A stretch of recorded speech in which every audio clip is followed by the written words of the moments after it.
ஏன்னா நம்ம வந்து காலங்காலமாக சொல்லிட்டு இருக்கிறது இதுதான்.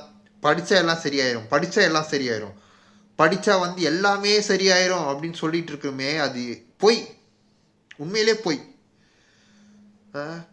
படிக்கிறது மட்டும் முக்கியம் கிடையாது, அதுக்கு மேலே ஒன்று இருக்கு.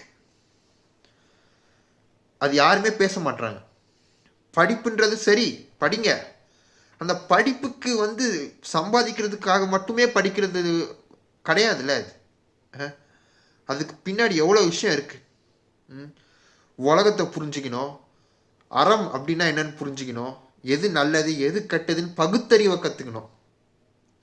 நீங்கள் எப்போ வந்து பகுத்தறிவு நாசம், எப்போ பகுத்தறிவு போதோ உங்கள் படிப்பு வேஸ்ட். நீங்கள் படித்தது எல்லாமே வேஸ்ட். நீங்கள் வந்து 10 டிகிரி 10 பிஹெச்டி வச்சுருக்கலாம், பகுத்தறிவை தெரியல அப்படின்னா படித்ததே வேஸ்ட். அதுக்காக தான் தமிழ்நாட்டில் வந்து அப்பத்துலேருந்து எல்லாருமே பகுத்தறிவை வந்து வளர்த்துட்ருக்காங்க.